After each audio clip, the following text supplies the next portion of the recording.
UFC Nashville just finished up last night, and I am here as a good man who is willing to stand by how incorrect he was about this card to break down each fight. So let's get right into this without further ado. Fatima Klein won last night by head kick KO in round three. It was a pretty competitive fight, to be honest with you. She was winning pretty much every single exchange on the feet with Melissa Martinez. It looked like a very typical women's MMA kind of dominant 30-27 type of fight. And then she landed kind of a almost a Leon Edwards esque two and then a head kick on the opposite side and flattened Martinez and then finished her with a couple ground and pound shots. But they could have stopped it as soon as it landed. My main takeaway though was that Klein did not look like a minus 1200. She looked good. And, I think she is going to be a pretty good prospect. I believe her only loss is Jasuda Vicious. So, I rate that pretty highly as your only loss in the UFC. So, definitely someone to keep an eye out for. I don't know who they'll give her next, but they'll probably give her another unranked girl. They've got about a billion of them. So, not much there. It was a really good KO to start the card and good win for Fatima Klein. Next up, Mike Davis. Mike Davis won by second round KO. It was a nasty, like 10 punch combo, a lot of right hands, a lot of hooks. But I will say, like, the first round was really dominant. He was on the back the whole time. He kept having the rear naked choke, although Mitch Ramirez defended really easily, just pulling the hand off the top of the head. Um, and then the second round started, and it was like Mike Davis kind of just decided to chill out for the first minute or two, where he almost just sat around, let himself get hit a bunch of times, looked really tired. I think the live odds swung in big time towards Mitch Ramirez.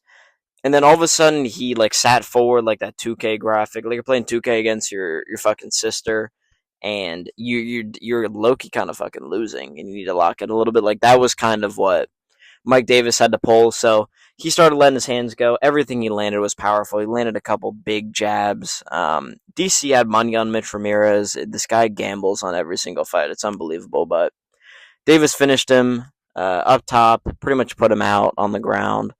I would like to say that I think Mike Davis needs to be much more active. He's 32, I think, at this point. He might be closer to 33.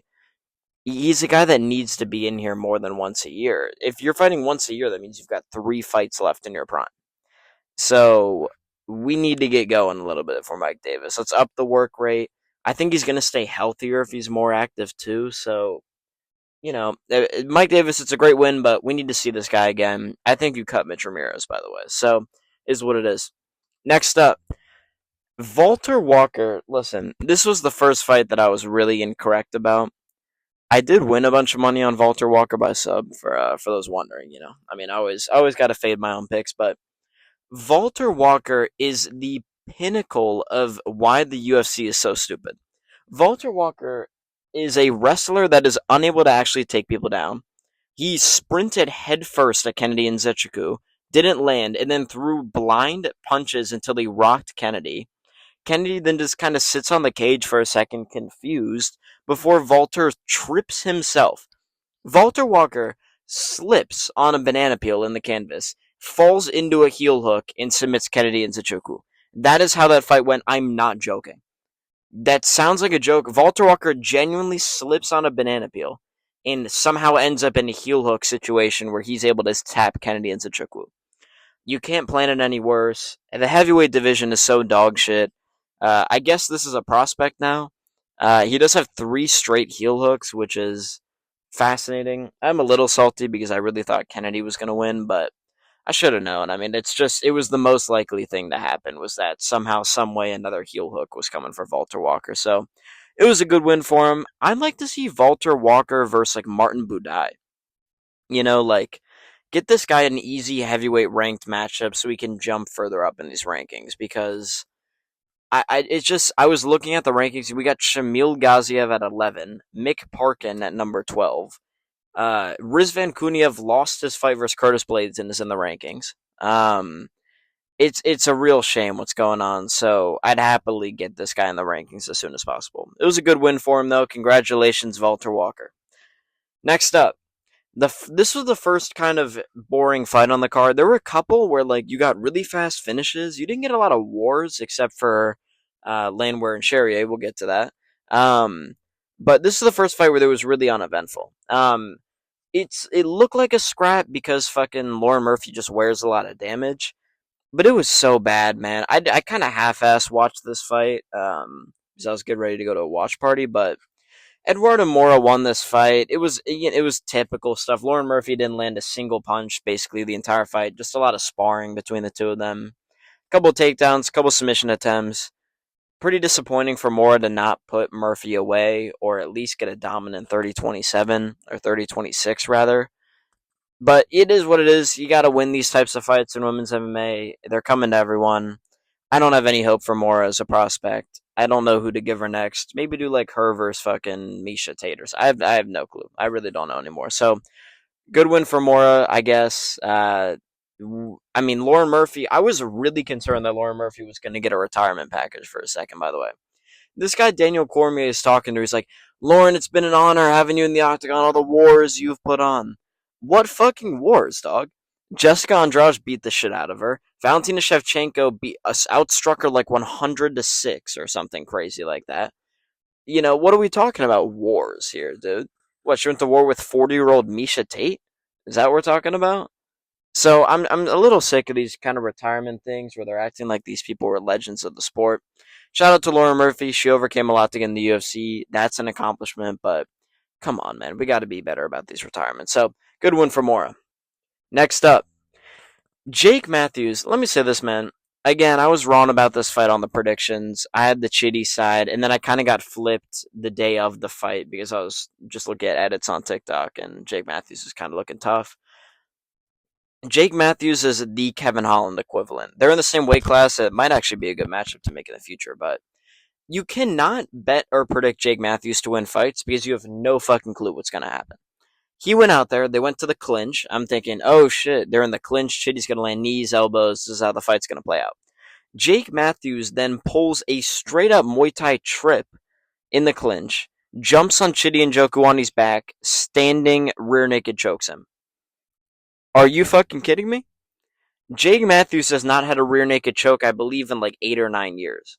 Or no, he got Darius Flowers, but come on, dog. Darius Flowers, are we serious? Past that, there's no way you can predict this. Jake Matthews, just it was a great performance. Good for him. Submitted him in a minute. Um, but yeah, I'm not even that mad that I was wrong about this fight. It looked like it was going to play out the way I wanted to, but it is what it is, man. Fucking Jake Matthews gets a submission in 1 minute. You can't predict these things. Good win for him. I like to see him versus a ranked guy next. Maybe do him versus Wonder Boy or something. I don't fucking know, man. Give Jake Matthews Wonder Boy Thompson. We'll have a dandy old time. So good win. Chitty should retire, by the way. Next up, Chris Curtis wins a split decision versus Max Griffin. I don't know how this was a split decision. I thought Curtis pretty clearly won rounds 2 and 3. I will say this, man. There is nobody more annoying in the octagon than Chris Curtis. There has not been a fight that this guy has been in where he doesn't whine and complain about something the entire time. It is the most minor headbutt of all time that he gets hit with. It cuts him, fair, but he let it. Chris Curtis leans his head into Max Griffin and is complaining about a headbutt and is trying to get a point taken away from him. My brother in Christ, you're 40 years old. This shit doesn't matter anymore. You're not winning a title. What the fuck are you complaining about? You can't be 40 years old and complaining about ducking your head into somebody. He's already missing a fucking nipple on the left side of it. What is going on in his chest? What is going on the left side of Chris Curtis's chest right now? There is a missing nipple on Chris Curtis. Everybody alert the authorities. What the fuck is happening with Chris Curtis's chest? Regardless, it was a good win. He didn't look that great. It was just a lot of pressure, not a lot of throwing. You can tell that his style would beat a lot of guys kind of at the bottom level of middleweight and welterweight because he just pressures guys, but he doesn't throw enough to really beat high level guys. So it's interesting. Good win for Chris. He's probably still going to get suspended for that shit from the regional fight, but it is what it is. Thought he won clear 2-1. Max Griffin's 40. He should retire. Chris Curtis should probably retire. He's about 40 years old. So it was a good win for Chris though. Next up, Tuco Tokos and Justin Taffa or Junior Taffa. This was my proudest prediction of the fight. I started off pretty well with predicting these fights outside of really the Chitty and Jake Matthews one was the one I was really the most incorrect about in my eyes. I did predict Tuco Tokos on the Money Manziel criteria, so I was happy about that. It was a good start. It went exactly as I thought the fight would. Both Junior Tafa and Tuco Tokos, first of all, both of them need to be cut from the UFC. That is the worst fight I've ever watched in my lifetime in terms of skill. Tuco Tokos runs out there, gets chinned instantly. Kid gets put on his back, he's done, he's cooked, it's over. He then somehow flukes a takedown on Junior Tafa. Tafa has zero clue how to defend the takedown. And ends up on his back, a bunch of submission attempts that aren't super close, but he's trying his best. Somehow, Tuco Tokos gives up a body triangle when he had it fully locked in, and then Tafa starts raining down ground and pound down round one. So we basically have two fat boys with no skill that are punching each other for just a weird first round, whatever. The second round, Tafa lands big again. Then Tukos takes him down. Junior Tafa, I'm serious about this. Junior Tafa has been training MMA for I would assume 7 or 8 years minimum. He has zero clue how to defend a takedown. If you went into a random MMA gym right now, I guarantee you they all know how to defend a takedown better than Junior Tafa. Because Takos would get his hands locked and Tafa would literally just stare at him. That was his method. I've never seen anyone employ the classic stare at them until they take you down strategy, but that is exactly what Junior Tafa did. Tugos got him down. He got mount pretty fast, got the arm triangle, easy work. It was really, I thought I was going to be right about all these predictions after this fight, but we'll come to find out shortly that that is not the case. But it was a good win for Tuco Tokos. I still think both of them should be cut from the UFC. This kid's 35 years old. Next up, I was also right about this. Vitor Petrino won via round one rear naked choke, I believe. Not at all the way I thought the fight was going to go. I believe he did knock down Austin Lane, or maybe it was like a takedown attempt where he got clipped and ended up on his back. But yeah, Vitor Petrino showed the grappling. I was kind of surprised by that. Austin Lane is so bad, man. Dude, oh my god. I'm actually gonna start fucking crying in a second because of how bad Austin Lane is. Why is Austin Lane in the UFC? Fuck Vitor Petrino for a second. Austin Lane is 37 years old, a former NFL player who brings nothing to the table in an MMA fight besides holding down Robelis to Spain. Why is he in the UFC? What are the matchmakers looking at? What is Dana White, Hunter Campbell, Sean Shelby? What are they looking at that Austin Lane is on the roster? Paul Hughes is not on the roster. Dakota Ditcheva is not on the roster. But Austin Lane needs to be on our UFC roster. Yeah, what's the question? Yeah, Austin Lane. Yeah, how do you not put this kid on a how do you not put him on the next pay-per-view? How do you not do Austin Lane versus Walter Walker next? Like it's just so fucking stupid, man. Why is Austin Lane in the UFC? It's a great one for Vitor Petrino, but like obviously he was gonna win. Austin Lane sucks. It's like why is a guy that we know sucks in the UFC? That's kind of where my mind's at. There has to be better fighters out there. So good win for Vitor Petrino. I'll be happy to see Austin Lane cut. I think Petrino's a legit prospect at heavyweight, but we'll see. Next up, I was wrong. I can't believe this is the one that I died on a hill for. But Morgan Charrier won via third round KO. Listen, Charrier won round one, but Laneware completely turned it around in round two. I am telling you guys, I was not that far off from being right about this. I had Landwehr in both prediction videos. I knew that Charrier was going to win early and probably hurt him. But Nate Landwehr, survivability and able to turn the tide and stuff is so good. Du Choi was just too good in the grappling for him to deal with him. But Charrier on the feet was getting touched up, man. He was kind of getting rocked by a couple shots in the second round. I'm coping hard right now, I know.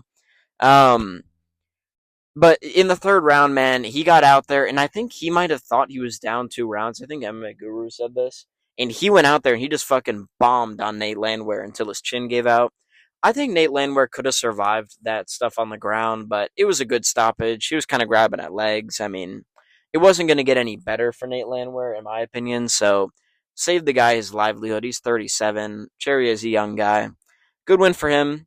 I like to see him in September. If he can make that turnaround, that's a pretty fast turnaround, but I can't imagine it's that hard of a weight cut. He's a smaller guy, so I don't know what to do with him next. Give him a decent featherweight. I can't think of any off the top of my head, but I'm excited to see him next up. So Good win for Morgan Charrier. Sucks for Nate Landwehr. Give him like one more fight on a pay per view prelim or something, and let's call it a day with Nate. Anyways, Steve Garcia wins via decision. I was really big on Steve Garcia by decision, not in the Money Manziel criteria video, but in my normal predictions. Because here's the thing, man. Calvin Kattar does not throw anymore. It's really sad. He doesn't engage because he knows he's going to take punishment, and his chin is getting worse. You would never have seen Calvin Kattar get dropped like that about 3 years ago. Never. And it was not that hard of a shot that clipped him. Like, he was basically out on his feet. A worse ref could have stopped it when Kattar got hit.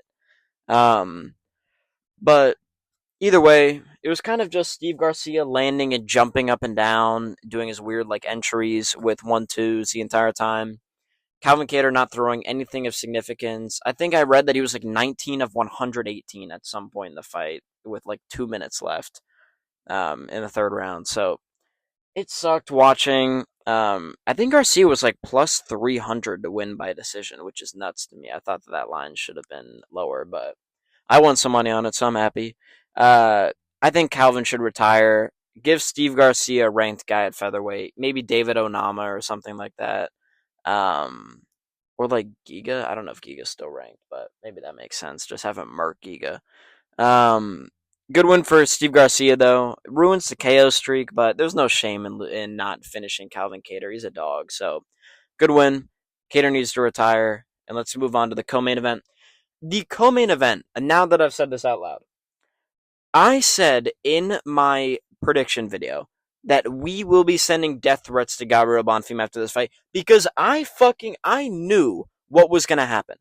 There's no way that you could watch MMA and not know how this fight was going to go. Bonfim was going to get pieced up on the feet and then hug for dear life in the third round. That is exactly what happened. I mean this seriously from the bottom of my heart. You know, I'll be as polite as I can when I say this. Start the hashtag rape Gabriel Bonfim trend. Start it on Twitter, get it viral. I don't care. We need to do what we need to do. This is a man that deserves horrible things. Because in the first round, he does nothing. He lands a couple of big takedowns, but he won the round. He did some damage. Round 2, Wonderboy piecing him up the entire time. 42 years old, his hair is entirely gray, and this guy's piecing him up on the feet. He couldn't get takedowns. Wonderboy shucked him off. Wonderboy then splits his shin open on a check. You're thinking, okay, Bonfim, he's a young guy. He's going to take over here. He's not gassed. He then gets rocked by a head kick and almost finished at the end of the second round. If Wonderboy was a little more accurate and had a little bit more time, I think he would have gotten him. Either way, 1-1. Cool. All good with me. The third round, Wonderboy pieces him up the entire time, landing leg kicks, throwing kicks to the arms. No one does anything damaging, but Wonderboy's landing the cleaner shots. He's throwing much more. Bonfim's gassed. Because Bonfim holds Wonderboy and does not land a single strike for the final minute of the fight, and Wonderboy still attempting to get off the cage, does get off the cage, showing he wants to fight and Bonfim doesn't. Somehow that warrants Bonfim to win a split decision. Are you fucking kidding me? We need to stop rewarding cowards, man. We've been over this with Torres Finney, with who else am I going to use as an example here? I don't know, but Torres Finney's the main one. We cannot continue to reward Mario Bautista. We cannot continue to reward cowards in the sport. That being said, I have created the big 3 of UFC terrorism. Now, this includes Gabriel Bonfim, send death threats to this man. I don't give a fuck. Mario Bautista, he kind of redeemed himself versus Patchy Mix, but still a terrorist of the sport. We all know it. And Cyril Gane, no question needed on this one. Cyril Gane, terrorist for what he did to Alexander Volkov and only fighting once a year. This is the UFC big 3 of terrorism. No question in my mind that Bonfim, Bautista, and Cyril Gane are all genuinely terrorists to the sport, and they may all need to be put down in due time. But yeah, that is what it is. Good win for Bonfim. I don't give a fuck. I'm not talking about that fight. Derek Lewis KO'd Taliesin Teixeira. It is 2025 and 40-year-old, almost 41-year-old Derek Lewis got a KO. It was an early stoppage, but man, Teixeira was out on the ground and then had to claw his way back up by grabbing onto the cage. MMA Guru said this, and I agree with it. I think Herzog went to take a point or stop it because of the cage grab, and then was like, fuck it, bro. His eyes are a little all over the place. We're just going to stop it. Derek Lewis won. He mooned the crowd. He pissed on the side of the cage. Got on the phone with Trump. What else did he do? He threw his cup like 20 feet into the crowd. He told his wife that she was his next opponent, kind of John Jones style. I fuck with the call out. And now I mean this seriously, by the way. People think he was joking when he said this. Derek Lewis is genuinely a win or two away from a title shot. If Derek Lewis gets, who do you do next with Derek Lewis? I'm trying to think. Derek Lewis fights like, they're probably gonna give him Petrino, to be honest with you. But if he fought like Marcin Tybura or Pavlovich or something, he could realistically get a title shot off of one of those wins. Like, that's kind of the level we're at with Derek Lewis now, where there's literally a world where this happens. So that would be hilarious, kind of Glover Teixeira style. I don't think it's gonna happen. I think he's gonna lose. I think they're gonna give him Petrino and then he'll lose. But it was a great win for Derek Lewis. Taos and Teixeira, get back to the drawing board, buddy. I was happy to be wrong about this fight. I was kind of hoping Derek won, so good win for Derek Lewis. And overall, man, a really fun card. So that's going to do it for the breakdown video for UFC Nashville. I can't believe that Bedtime said this is a mid card, man. I thought this was a lot of fun, a lot of finishes, man. That's all we really care about. You don't really remember the cards where it's 8 decisions, but 6 of them were wars, you know? Like, you remember the finishes. You're like, oh shit, look what Jake Matthews did. Oh shit, look what Mike Davis did to Mitch Ramirez. Look what Fatima Klein did. I don't even really hear people talking about the Sadykhov and Mata fight a week after it happened because it was a decision, or not. That's a horrible comp. Um, I remember it was like UFC 313 or UFC 314 was, I don't even remember, Ozzy Diaz versus some random Brazilian guy, and it was a war, but no one gives a shit about it now because it was a decision, like that kind of thing. So I think it was a really fun fight, or fun fight card rather. And I was super happy to be able to get one of these in and talk about the fight card this week while actually being home and being able to record all these videos. I have a really exciting video coming out tomorrow that I'm looking forward to making. So I hope you guys are ready for that. I'm going to be talking about Nick Diaz kind of as a cult icon and what's happened to him, and kind of a career rewind a little bit. Maybe just talking about the Diaz brothers in general. So stay tuned for that. I appreciate all you. My TikTok's at MoneyManzielMMA. Love all you boys. Subscribe, like, comment down below. I'll see you boys in the next one. Peace out.